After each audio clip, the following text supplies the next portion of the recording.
Welcome news স্পোর্টসে আপনাদের স্বাগত।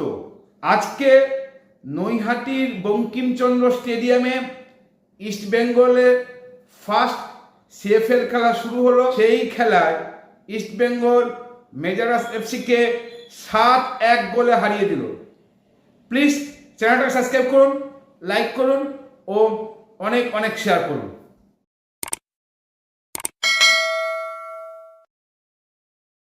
ইস্টবেঙ্গল একদম গত বছরের মতোই দুর্দান্তভাবে শুরু করলো।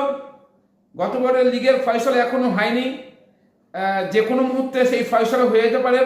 আজকে কলকাতা লিগের সিএফএলের যে প্রথম খেলা নৈহাটি বঙ্কিমচন্দ্র স্টেডিয়ামে হলো, সেখানে আজ ইস্টবেঙ্গল সেই গত বছরের মতোই দুর্দান্ত পারফরমেন্স নিয়ে শুরু করলো। আজকে ইস্টবেঙ্গল তাদের প্রথম খেলায় মেজারাস এফসিকে 7-1 গোলে হারিয়ে দিল। ইস্টবেঙ্গল প্রথম থেকেই একদম কি বলবো, যাকে বলে রোলার চালিয়ে দিল। ইস্টবেঙ্গল প্রথমার্ধেই 3টি গোল করে ফেলে, সেকেন্ড অর্ধে আরও 4টি গোল করে।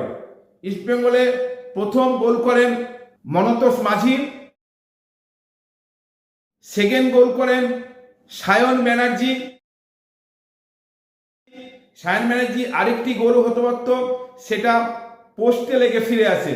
থার্ড গোল প্রথমার্ধের 3 নম্বর গোলটি হয়, সে গোলটি করেন ভানলাল পেকা গুইটে। তা এরপরে দ্বিতীয়ার্ধে আরও 4টি গোল হয়। সেই 4টি গোলের প্রথমটি করে 4 নম্বর গোলটি করেন তন্ময় দাস, দুর্দান্ত একটি গোল করেন, সেই যেন মাঝ থেকে গোলার মতো শট। এরপরে পঞ্চম এবং ষষ্ঠ এই দুটি করেন পরিবর্তন নেমে জেসিন টিকে, তিনি পরিবর্তন নেমে 2টি গোল করেন। লাস্ট গোলটা তো এক কথায় অনবদ্য। সুমন দে ডিফেন্ডার হয়েও সুমন দে কিন্তু প্রায় মাঝ থেকে একটি গোল করে চলে যান।